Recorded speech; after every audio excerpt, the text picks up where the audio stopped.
Good morning, good afternoon, and good evening, everybody, and welcome for another session of Expand Your Horizon. Today with me is Dr. Alessandro Baccini. Ale, hi Ale, good morning from Boston, how are you? Hello, Shai. Hello, everybody. Thank you for having me. It's a pleasure to be able to share my story with you all.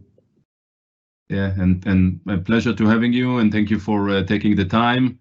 You know, being a founder of a startup is a busy job, so thank you for finding the time to talk to us. I'll introduce Ale in a few words, but we'll spend a little bit more time to get to know Ale. But Ale, as I said, is the co-founder and the CSO of Chloris. Chloris Geospatial is one of the recent investments of Orbia Ventures. Ali is also a research professor at the Center for Remote Sensing at the Boston University. So he's a remote sensing scientist, you can say. He's also a member of the NASA Carbon Monitoring System science team since 2014. And before that, he worked for the Food and Agriculture Organization, which is a UN entity in the forest resource assessment. So he has a lot of experience in assessing deforestation and the impact of this deforestation on the carbon in the atmosphere. I just want to remind all our attendees that the session is recorded. So if you want to share it with your colleagues that couldn't attend today, the link will be provided in a day or two at our innovation section and in the different media channels. And also throughout the presentation, if you have any questions or comments that you want us to ask Ale at the end of the session, please put them in the chat box, and we will ask Ale at the end of the session. Yeah, so let's jump in, Ale. Maybe before we talk about Chloris and about what you guys have built, maybe if you can share with us in a few words, you know, a little bit about who you are before Chloris, and let me put the slide that you chose as the first slide in your story, which is this one, and you can take us from here. Thank you, Shai. Thank you so much. Yeah, so as you might understand from my accent, while I live today in Boston, I'm not from the US. I'm Italian. I'm from Italy. I come from a small town in the Apennines, that are the mountains that go from north to south in Italy. And this is a picture of where I was born and where I grew up. Small town, 3,000 people. Nature was just outside of the door, and that's where I spent most of my young ages, playing with friends in this landscape, always in contact with nature. And so I have to say that I always had an appreciation for nature, and with in particularly for forest. I always found trees very interesting. And maybe for that reason is that when it came to decide what to do, I decided to study basically trees. I enrolled in the forestry school, and with the risk of killing a 3-generation business of my family, because that what was everybody was expecting me to do.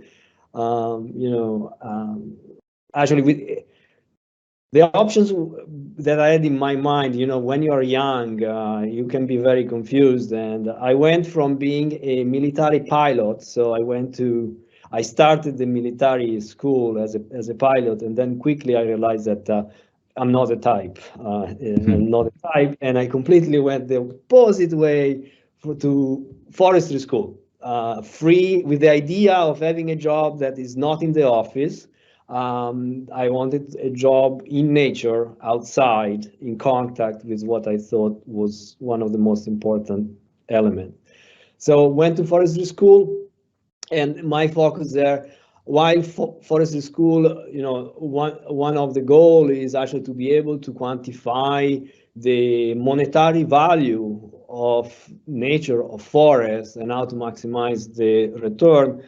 My focus was mainly on conservation. You know, I was fascinated by how forests evolve, what the role of forest is in the global ecosystem, and so that's how basically after graduation I ended up working for the Forest Resource Assessment of United Nations, where the main mandate of that program was to assess the state of the forest in the world. And I was very excited at that time, and that's where also I started to be interested in biomass, these things that that then stayed with me until now. I remember my boss at that time was, I think, one of the first people who started to value the role of biomass, not only you know, most of the interest in history for monitoring landscapes has been on the ability to quantify how much forest land, how much area, how many hectares we have in terms of forest, right? And that was the beginning, basically, of looking at actually what it means, going to the next level, you know, not only forest area, but what it means if you have X amount of forest area, and what is the impact on something that define our life, that is the global carbon cycle. So with that, I remember, you know, I was the last one, I was the young kid, and he told me, why don't you start to look in the library to try to find out what do we have, what do we know about the biomass in the tropics? And so that's where I started looking at very dusty reports from all those countries in the tropics. And it was extremely difficult, first of all, because I barely knew English, I have to say, right? And all those reports were in French, Spanish, English, many languages. So it was already tough to me to learn it. But then what I found is that it was very complicated because there was no information. Countries didn't have the right information to provide those assessments to the UN. And doing this for a few years, I realized that there should be a better way to actually do this. And that's when I decided to go back to school. I thought that working with remote sensing data, with satellite measurements, was the way in which we could improve this. My idea was go back to school and then go back to FAO to do my job in a better way with new information. Life has many surprises, and I didn't go back to FAO, but I was lucky enough to spend the rest of my time developing technologies and methodologies to use satellite observation to quantify and to monitor biomass and carbon from space. So after doing my PhD here in the US, I work for a independent organization, a research institution, what was called at the time the Wutzel Research Center, where really the goal there was basically science in support of policy. You know, that was a time when I basically developed a lot of the science that even today is used. I had the opportunity to work with some of the brightest people in this field, and most of all, I had the opportunity to do one of the most amazing jobs I think that someone could do. That I was able to put together a project that brought me across the tropics, 22 countries, to measure trees. measure trees to calibrate the sensor that they were in space that were launched by the space agency here in the US. And why the space agency didn't believe that that was possible, they never funded this research. I was lucky enough that new independent organization, Google, Moore and Packard, actually trusted this idea and provided the funding to do this. So as a result of that, we were able to generate some of the first data set that shows the amount of carbon stored in the vegetation across the tropics, work with government, indigenous organization, pushing the policy in the direction to support the mitigation of climate change. And what I realized is that after many years of state-of-the-art science, publishing research in the most important journals, progress was very, very slow. Science was moving slow, policy was moving slower, and that's when I thought, if we can bring this data to the private sector, to the corporate world, I believe that we can expedite this process.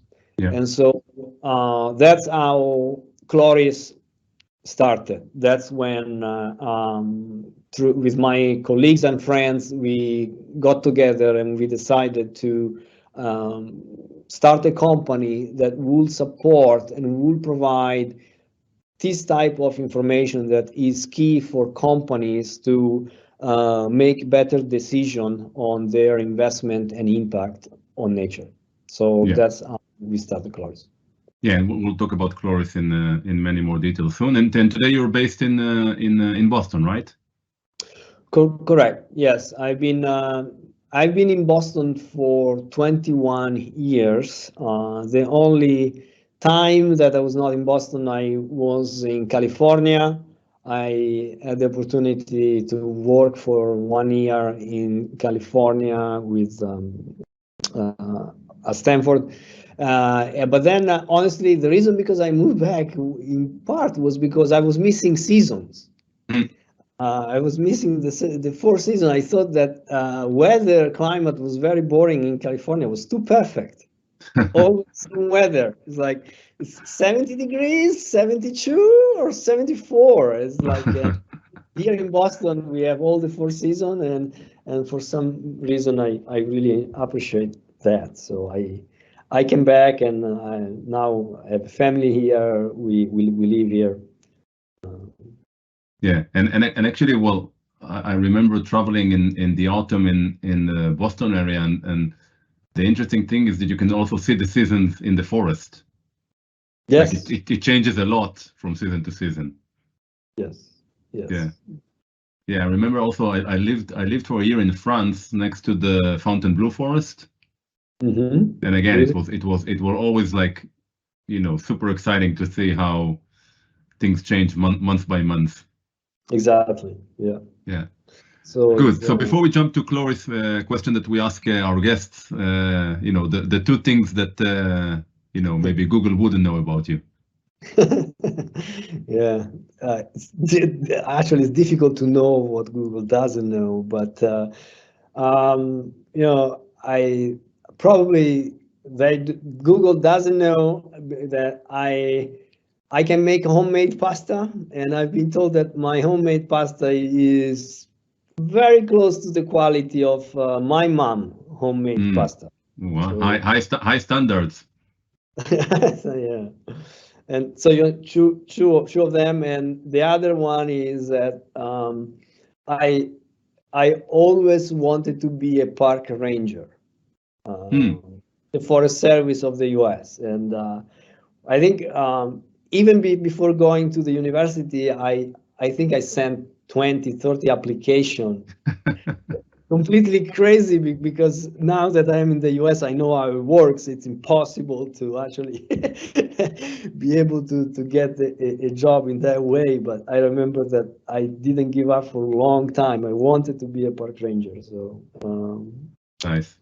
yeah, so I had the opportunity to work with the Forest Service multiple times, but never got to be a park ranger. But okay, I have the possibility to look at forests from space, let's say. Yeah. Maybe last question before we jump into Chloris. What's your favorite forest in the world? So I have to say it's a beech forest. So it's the Latin name of the trees is Fagus sylvatica, and its beech is at altitude of about 1,400 meters, 1,400 meters, and this is a place close to my town. And the reason because I like it so much is because the light in this forest, in this type of forest, is amazing along the entire year, and depending on the season, is very different. And if there is no snow, if it is spring or full summer, the light it's amazing. But I've been lucky. There are many amazing forests in the tropics. It's just that tropical forest, it's it's beautiful, but when you are there, it's hard. It's not a it's a hard place. It's extremely hot, extremely humid. It's very alive. There are any type of insect, animals, everything. It's but there are beautiful forests. Yeah. Even in the tropics, but yeah. Great. Okay, so let's jump to the main part, the story of Chloris, and what problem we're trying to solve and how you do it in a different way. So feel free to share your screen, and let's jump into the content. At some point in the presentation, maybe we need to also to explain some of the basics to our audience, which is the basics around the link between biomass, carbon, and why is it so difficult to measure it. Okay. Yep. So I will try to do my best. Okay. I'm sure you'll do great. Okay.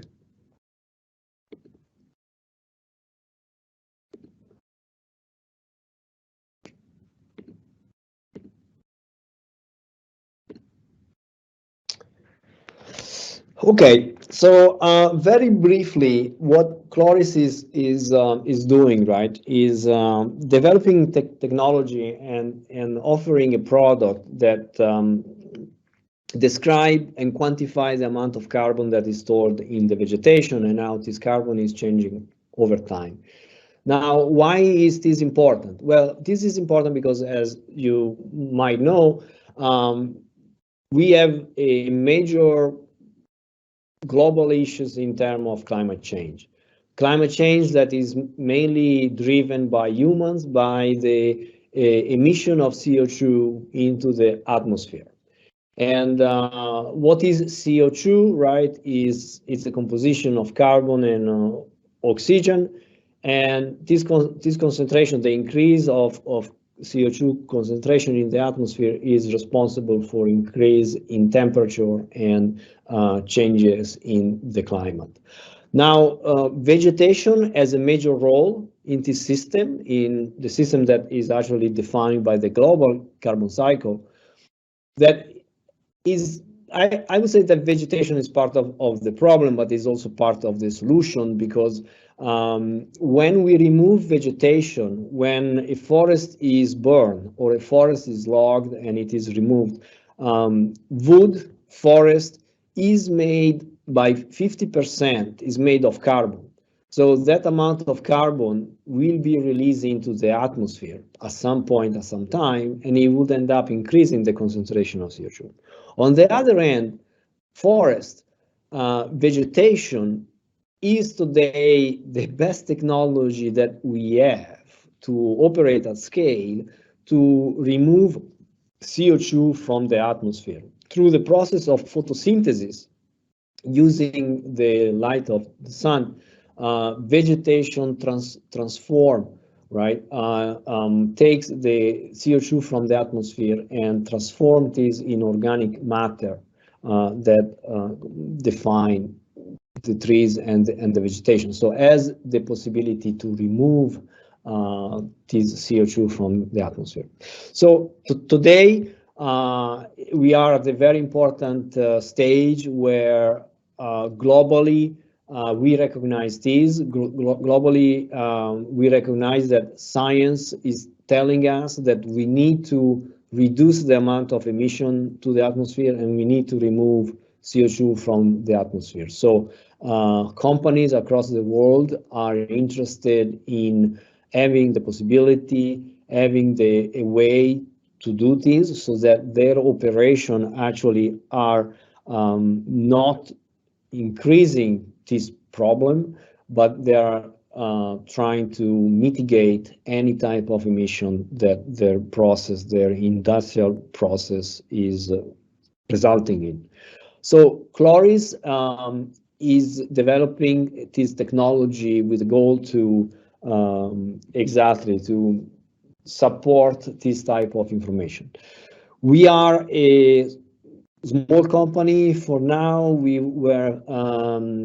funded the company in February of 2021, and the company really is a software company operating at the intersection of nature and tech, space tech, because our technology is mainly based on the use of satellite observation.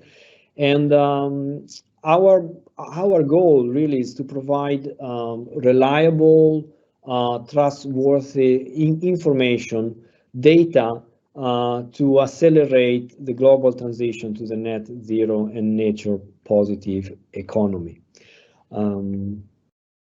We are a company that is heavy on science. We believe in science. We believe in numbers. We believe in what you can actually measure. And so right now we are 16 people in the company. We just hired our 2 new people actually last week. So they will be joining it in a week. And we are growing pretty fast.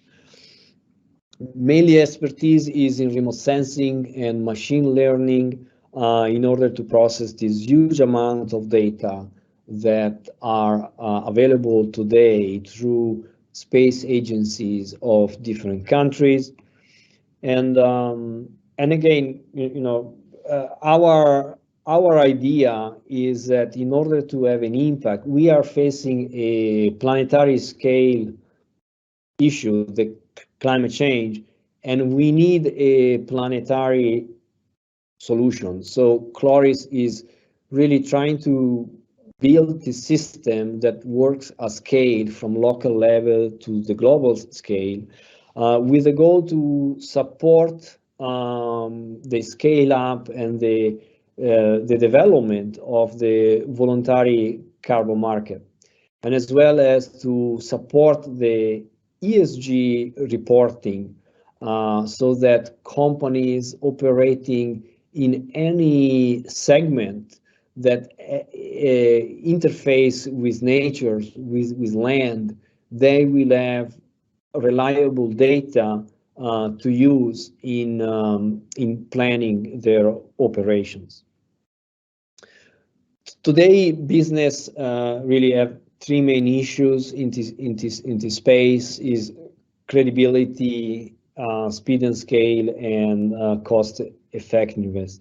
Credibility is because right now most of the data that are available are based on methodologies and technology that, you know, they were very solid and they were developed with a lot of thinking, but technology has been moving very, very fast.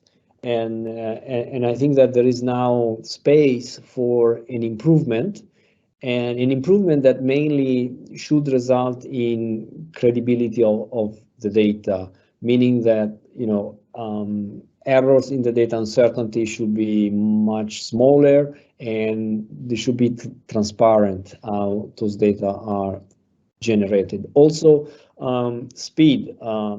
Companies operating in this space, they can't wait for years, you know, to have this type of information. Information should be available quickly, in a easy manner, and also cost effective. For companies, this is a cost. So the less they can spend in this, the more money actually is going to be available for local communities that are the main responsible of those projects actually. So we need to be able to generate this type of information in a very cost-effective way. Ale, maybe just to make it very concrete, let's take maybe an example, so our audience will understand what we're talking about. So basically, let's take, I don't know, a company that was in the news and committed to offset all their carbon emissions, Microsoft. Okay. Yeah. In order to offset their emissions, they have, you know, they do different things, but at least from a scale and, you know, impact, developing nature solutions, so helping forests grow or reduce deforestation, is still the biggest impact that Microsoft and other companies can have in terms of the CO2 in the atmosphere. So they're buying, or they'll try to find projects that increase forest land cover or decrease deforestation. And it's clear that the science is clear on the impact, but they have no way, or they had no efficient way until today to measure the impact. Because if you really, maybe tell us a little bit how it was done until today. People had to go and measure the trees and, you know, actually go to the field, which is completely unscalable if you are Microsoft. Right, you're absolutely right. So what is happening is that those companies are buying what are called carbon credits. Carbon credits have the goal to compensate the emissions of those companies. So what a carbon credit is, for example, is that you buy in a project that is assuring that that forest is going to be stable in terms of the deforestation, so that for that piece of land, from that piece of land, thanks to you, there is a project in place and there will be no deforestation anymore, or there will be much less deforestation, so that you reduce the amount of emission that goes into the atmosphere compared to the case in which there was no project. So in order to do this, right, you need to be able to quantify and to monitor what are the emissions, how much actually the forest is growing, so how much carbon is removed from the atmosphere, or how many emissions you have, making sure that actually deforestation is not happening. So how it is commonly done is that you actually would have to hire a team, a company that goes in the field and, based on a statistical sampling, identify samples, location, and measure the individual trees, the size of those trees, and then as a they will develop or use existing allometers that will convert those measurements into an estimate of biomass. But they do this, they go in the field only every 5 years at the most, and the results from the field are very reliable for the entire area. But if you want to know where things are happening inside the project, the field data are not really very good at doing that. So in order to implement a work like this, it takes years. It takes years because, you know, you need to hire the company, find the company, have all the permit, going in the field, bring in the data, and that is like one estimate probably every 5 years, right? So what Chloris is able to do is that, and if we have time, I'm happy to show later. Basically, we went from years of work to few hours, and we went from millions of dollars in order to do that type of work to thousands of dollars. So we increased the speed, we are much more cost effective, and also we can do it everywhere. We can do it everywhere in the world today in a matter of hours. When you try to do this type of field work, depending in which country you are, you wouldn't believe how complicated it is. That's our position today, that, you know, we build a system that we believe add credibility to this information, because is heavily based on science that has been, it's a, you know, we have a track of a record of work that has been done in this space. And as I like to say, right, usually startups you find very bright, very young people. Our startup, in that sense, is a little bit not so young. The 4 co-founders, we all have our years of experience, and I think that actually has a very important adds a lot of values in this type of work. Also, speed and scale, because we built this system, we build an architecture on the cloud, so that we can scale it. We can scale it from a small project of few thousand hectares to, if we really want, to the entire globe. And then again, it's cost effective, because when you use space sensor data, first of all, we rely on not commercial data at this time. So there is no data acquisition investment for companies or from us in order to acquire the data that you need to do this type of work. So we cut the cost a lot. And also, because we use space data, you know, the larger the area is, the larger the project is, the more cost effective it becomes, because as a software company, we can easily scale the process. So here is an example. What you see on the left panel in green is you know, is the biomass from light color to darker green, is an increase of biomass. And then in the second panel from the top, you can see that you have green and red. Red are the places where you are losing biomass, so you are losing forest, or you have a forest that is disturbed and is losing part of the biomass. And in that case, you know, when you lose biomass, is resulting on CO2 emission to the atmosphere. And then you have a part of the forest that is actually growing, and you see it in green.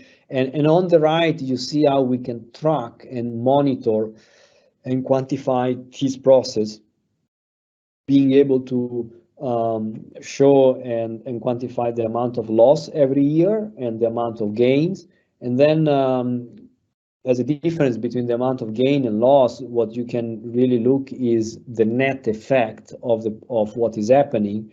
And that is what I personally care the most, because that is what has an impact in the amount of CO2 that goes to the atmosphere. It's not only the losses, is not only the gain, but is the delta, is the balance between the gains and the losses that matters for the atmosphere and matters for climate.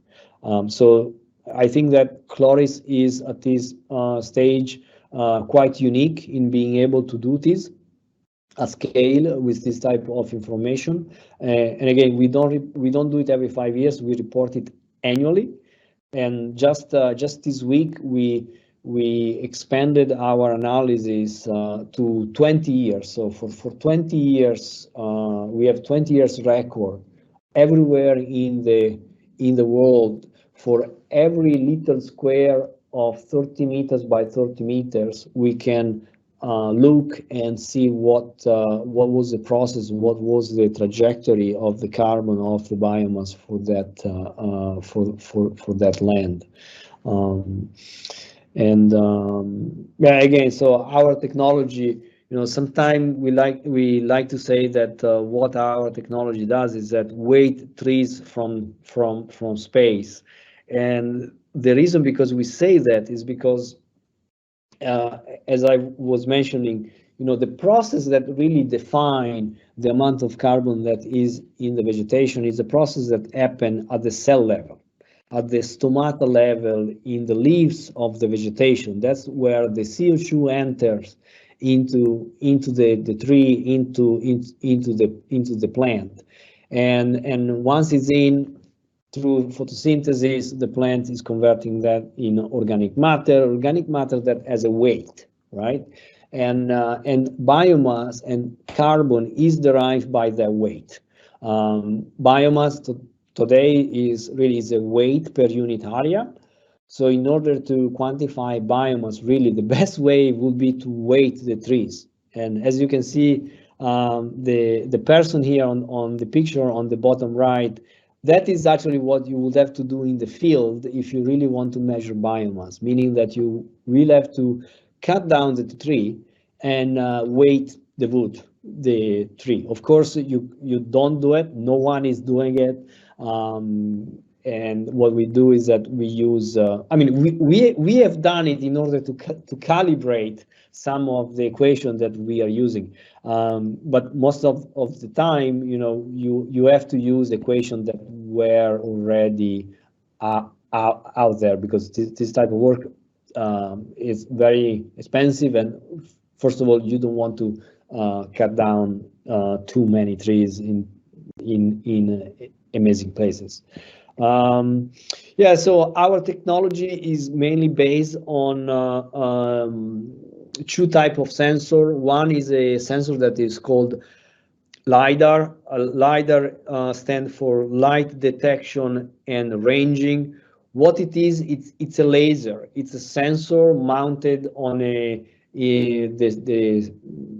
sensor that we use is actually mounted on the International Space Station. And what it does is it sends down a laser beam, and what we measure is the amount of time that it takes for the photons to go from the sensor down to a target on the ground, on the earth, and bounce back to the sensor. By measuring the time, you can then estimate the distance. And as you can see, if these photons hit the top of the canopy, right, versus going through all the way and getting just the ground, the time will be shorter because the photons have to travel for less distance if he hits the canopy or if he hits the ground.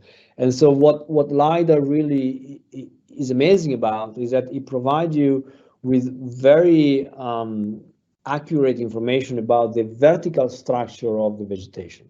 And vertical structure of the vegetation is key to estimate the amount of biomass, because if you think about what biomass is again, is the weight of the entire tree. So in order to, if you want to estimate there in a forest, it depends how tall the trees is and how many trees you actually have and how big those trees are. Yeah. But unfortunately, the LiDAR sensor is not available everywhere. The sensor that is up in space now is it's called a sampling sensor. As you can see in this picture here, the measurements are available only for those shots on the ground. So there is a lot of land where we don't have this information. So to compensate for the lack of this information, we use images collected by space sensors that provide a wall-to-wall coverage of the area. And we use a machine learning algorithm to combine these two type of information. So that we then everywhere we have images, we can actually estimate and quantify the amount of carbon in a wall-to-wall manner. So with this data, we, right now there are different type of customers that we are working with.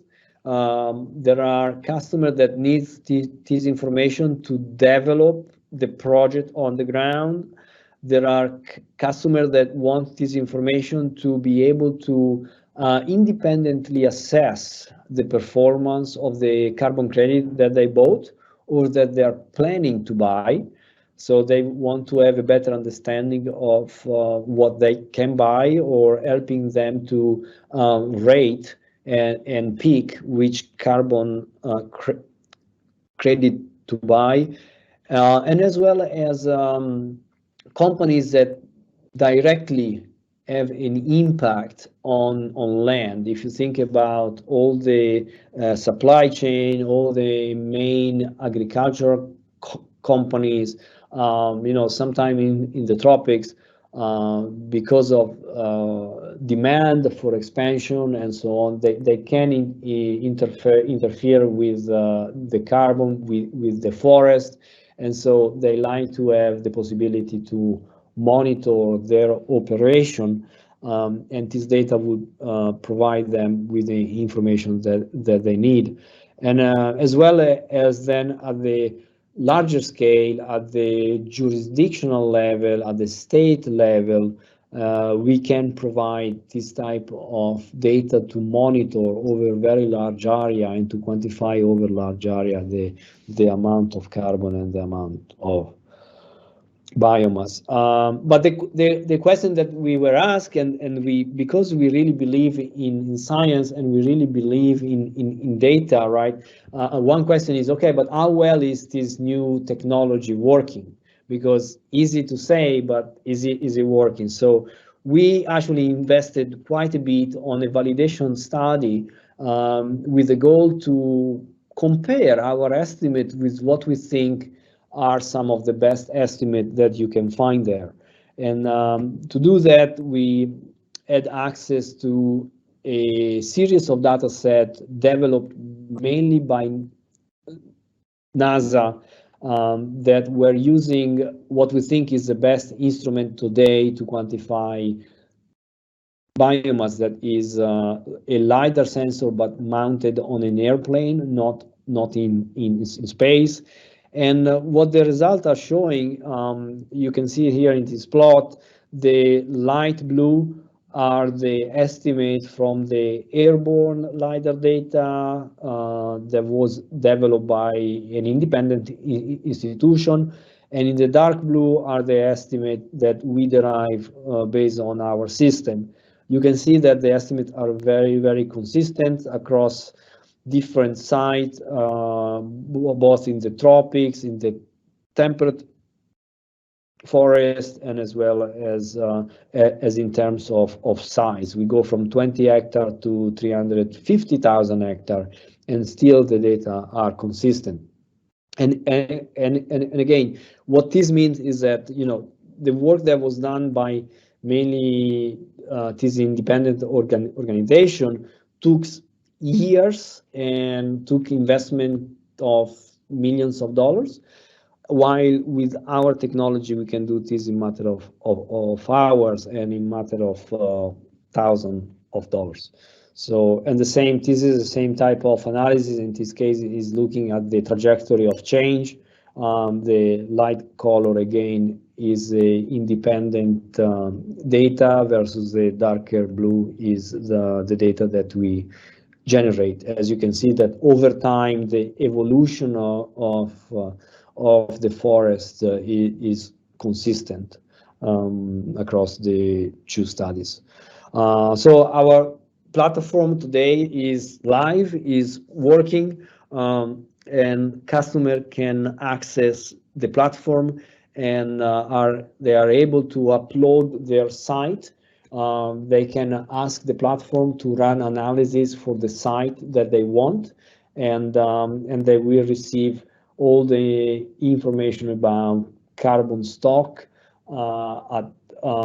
every year from 2002 to 2022. So what we call it is a product on demand, and we are very excited to actually see more and more demand for this type of information. Plans for the futures, of course, we started with carbon. We started working on data that look at CO2 emissions and carbon, but we really are a company that wants to cover a much larger space in terms of nature capital solution, and that's why next we will be working on biodiversity and water. So I think with this, I thanks everyone for your interest, and I welcome any question you might have. Yeah, thanks, Ale.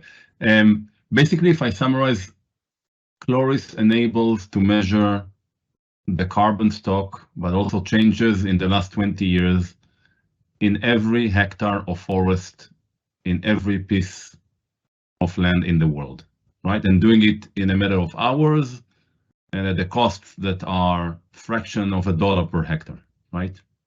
Yes, correct, yes. Which up until today, there's no other technology in the world that can enable that at that scale, at that speed, and in that accuracy, and in that cost.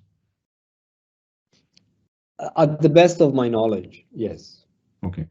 I do want to mention to our audience that you also provided not the 30-meter accuracy, but slightly lower resolution, but you enable people for free to measure the carbon changes in every area in the world. This is enabled through the Microsoft Planetary data, right? So guys and people, if you're interested, go and check online. You can measure carbon changes in every area in the world free of charge, and this is all enabled by the Chloris platform. Exactly. That was an initiative in support of what we think is important, that being transparent and being able to sort of have an impact immediately. So we decided to go out with a lower resolution data set available for free to everybody that provide stock and change at the global scale. And this was thanks to Microsoft and the planetary computer. So you can go there and you can process the data, do analysis there, or you can just download the data and do it in your system. The data there are freely available, but not for commercial use. So if we would appreciate if you don't sell the data, but yeah. Of course. Question that came in: there are different types of forest and different types of biomass that affect the carbon sequestration capacity of a given forest, correct? And then the question: how do you use Chloris? How do you account for, you know, this type of forest with this type of biodiversity in your models?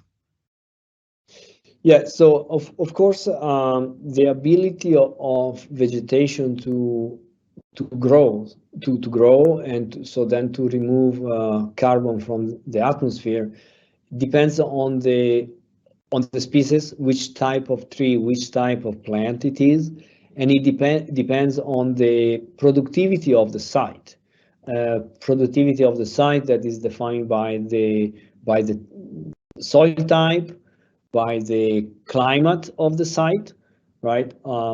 Depending where you are, you have different growth rates. So that is defining the ability and the amount and the speed at which that vegetation can remove CO2 from the atmosphere. And in our models, we do take into consideration all those factors.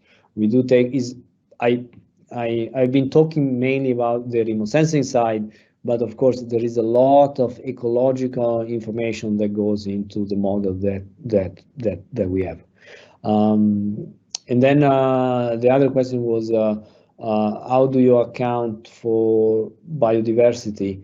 Well, right now we don't account for biodiversity. We do think that we have a lot of key information that could help us to describe and to quantify biodiversity. That is something that we are looking into it, and we are planning probably next year to focus more on that topic. But for now, really, we want to optimize and finalize the stock and change product that we have, because we think that the market is at the place where really need this type of information. We really want to help to develop the carbon market, to provide confidence in this market and in this data. So we are now focusing on that. Yes, a question that came in that talks a little bit about the basics of carbon credits. Okay, and let's take Orbia for example. If we wanted to use carbon credits in order to help reduce carbon from the atmosphere, can you explain in like simple description how does it work? Like how do we impact the emissions in the atmosphere by buying credits?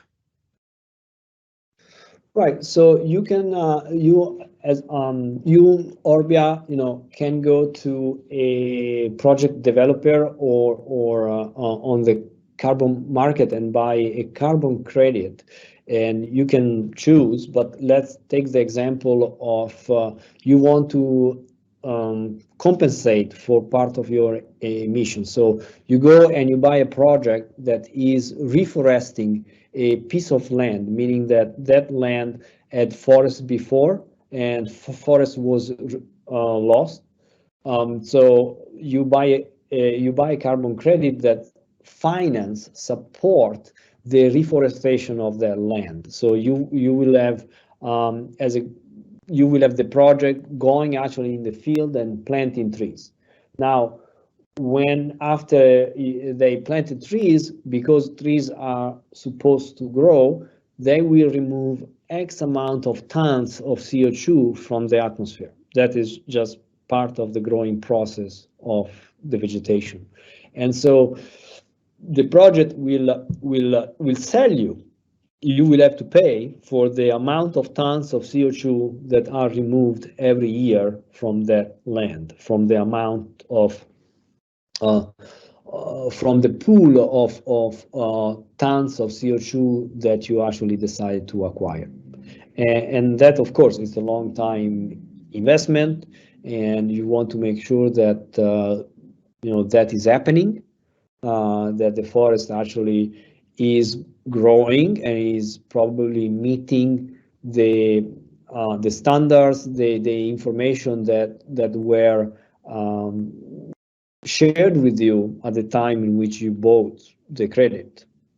That is an estimate. So actually how Chloris could help you is to monitor over time that expectation are actually met. And Chloris can help you to identify, well, in this part of the project, actually that is not happening. Actually, we see a loss. And loss can happen. Loss can happen because of natural mortality. Loss can happen because of a series of droughts. Loss can happen because of fire. So, But the goal of the project is actually to make sure that those things don't happen, so that they can keep selling you the carbon credit. Yeah, and basically maybe to say it in slightly different words, I can be an individual, I can be a company, but I pay money in order to grow trees that sequester carbon, okay? And then this impact can help me achieve certain goals that I have, as an individual or a company, to offset my emission, or maybe even to create a higher impact, even if I offset, to increase the sequestration of carbon from the atmosphere. So to say it in simple words, I pay money to someone to grow trees that will sequester carbon, because if I didn't pay this money, this tree would not have been grown. Okay? Correct. Correct? Yeah. Yeah. Okay. You can think about the tree as a machine, like a tree in this case. A sequestration machine. A sequestration machine is a millions of years machine that still is working. Yeah. And it's a very green machine. It doesn't pollute, right? Yeah. We have a difficult question that came in from Ricardo, that is talking about certain people that believe that even in our most optimistic estimates, the scale of reforestation that is required to offset the impact that was already created is humongous. And even if we started now and we put all our money there, it would be still very, very difficult to reach the net zero. A little bit of a pessimistic point of view, but what do you think? Well, I think that we are reaching a point where is going to be very, very difficult. So I think we still have time, but we need to operate both in absolutely reducing the emissions, and it's not only from land. Here are, most of the emissions, to be clear, are coming from fossil fuel, from the energy demand. So we absolutely need technology that will stop the emissions, but what we learn is that is not enough. And that's why now carbon credits are important, because we need also to remove CO2 from the atmosphere. So by combining those two processes and doing an amazing job, I think we can still have an impact and try to mitigate the climate change. Will climate change stop if we do this in the next close future? Climate change is a big machine, and right now it has a big momentum, but we can at least mitigate it. So I think we need to definitely invert the trend of the CO2. So both reducing emissions and removing it is important. And also, let's remember that by doing that, it's not that we only have an impact on the CO2, on the carbon, but if you think about all the related impact of forest in our life, right? So forest is important not only for the carbon, but is important for water quality, is important for biodiversity. So there are many linked elements to being able to conserve, preserve, or expanding biomass and forests. So I think it will just improve our life and the life of our children if we can do that. Yeah. And last question around the CO2 cycles. There is an argument that actually the increase in CO2 in the air expedited the growth of forest and vegetation. Is that true, or it's a misconception? Yeah, in science, there are more and more evidence that actually there is this fertilization process. If you think about how trees grow, right, one of the limiting factor could be water, could be sun, but could also be the CO2. And because CO2 in the atmosphere is increasing, it's like having more food available. So it is true that it seems that there is a fertilization process, so that trees are growing faster, and that is good. It's good because they're actually removing more CO2, right? They even do a better job. Yeah. Well, Ale, thank you so much. It was encouraging to see that there is a way to help us decarbonize the environment. And I hope that Chloris will be very, very successful, not because only we invested, but because it's important for the climate. So thank you very much for joining us. It was a pleasure and honor, and we wish you all the best. Okay, thank you so much. Thank you all. Bye bye. Thank you, everybody. See you next time. Bye bye.